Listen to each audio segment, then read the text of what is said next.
Hi, welcome to this talk on essential skills teachers and faculty need to develop beyond teaching. The role of faculty in higher education is just beyond the content. It is related to mentoring, researching, innovating, and institution building. Let's relive the Gurukul that we had 5,000 years back and bring it back to our country again. And let's talk about the skills that we as educators need to have. First is manage emotional intelligence and student engagement. This is very important. Today's students come out very stressed, distressed, the distraction, there's so many things going on in the world, the distraction, they don't understand the relevance of education. And all of us teachers need to be parent on the campus and need to care for them and guide them. That's very important. We don't have to develop somebody else or counselors, but ourselves play the role of caring for the student. More importantly, we should have empathetic consideration for the student. Right? We should be on the student's shoes and realize the problem. Students come with all kinds of issues with them, right? We should be able to realize that. And we should be engaged in active learning. Teach them things which are practical to them outside. See how much you can bring in the industry element in your assignments and tests, right? So that they understand the usefulness of your teaching. And do listening to them. Just don't hear them out. Listen out. See what the issue is with them. And go beyond the syllabus, right? See how the syllabus is useful for them, for the family, for the environment around. And all this ensures that why it matters to us, because rapport is the driver for the absorption by the student. The moment you have rapport, you have the student tuned to you. As you are saying it, they're absorbing it and they're living it. That's one important. Second is curriculum design innovation. All of us are engaged in curriculum design innovation, but we need to know how to teach what matters.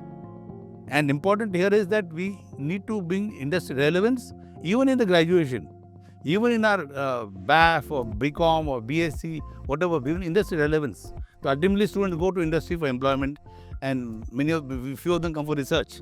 They should know what it is all about. And we have to give case-based learning, right? We need to identify some cases, how the subject, whether mathematics or whether it is humanities, bring in cases so that students understand the relevance of what you are teaching and how it is useful to them. And more importantly, bring interdisciplinary content.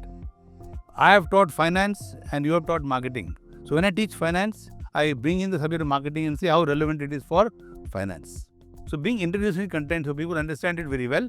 And you've got a lot of tools today with you.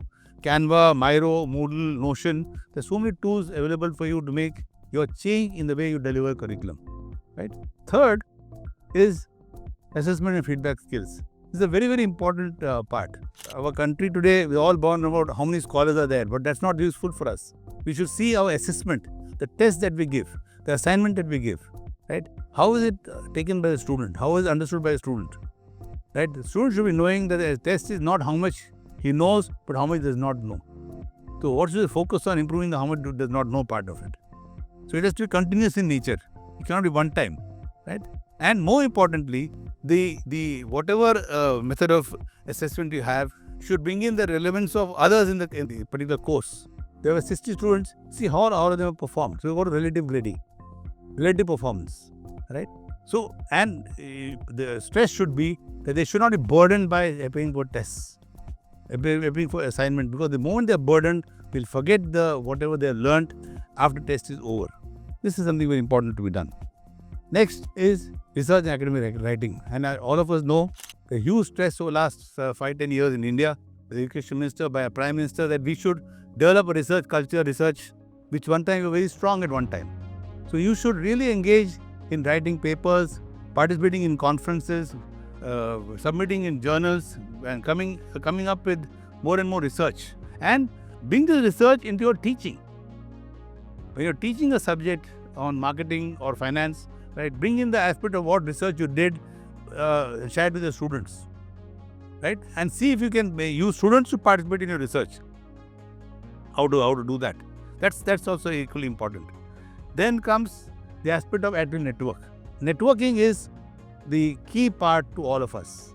Right? Networking is you're not showing off yourself, but you're collaborating. You're giving opportunity for collaborating.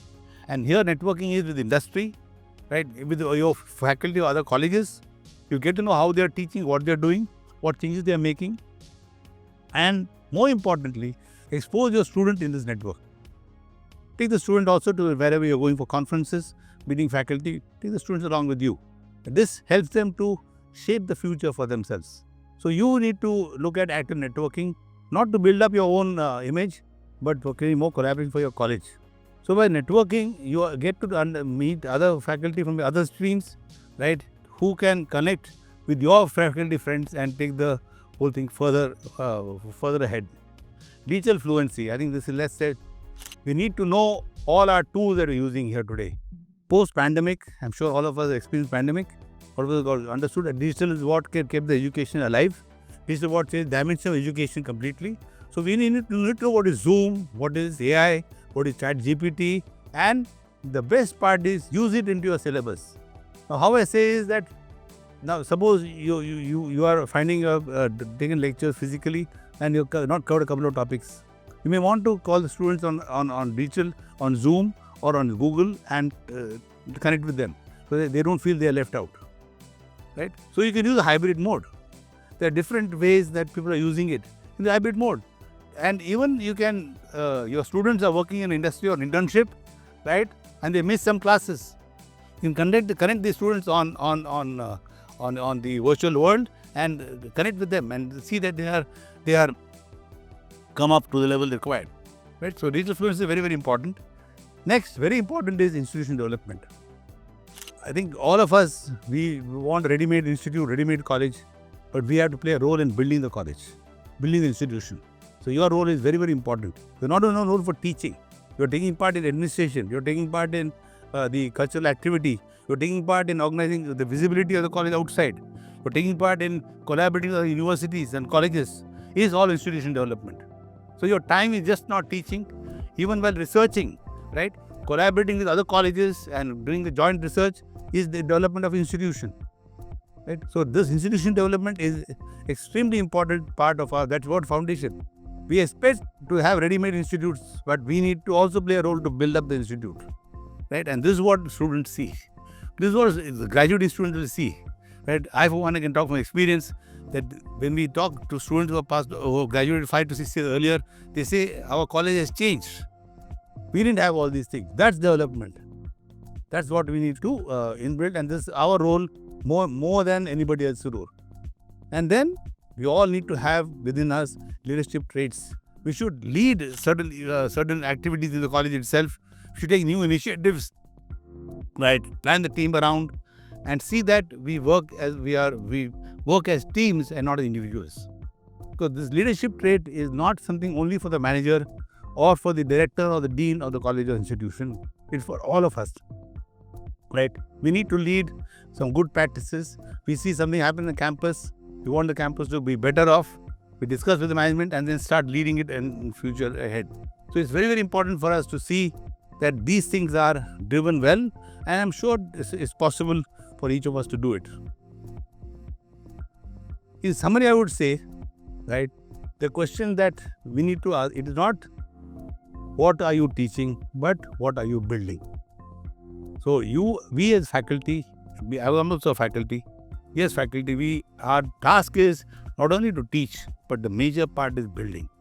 The student building, the institution building, the entire nation building, and all these are our roles, right? So it's a very noble profession that all of us that you are in, and I'm sure you'll do a good job in future. All the best.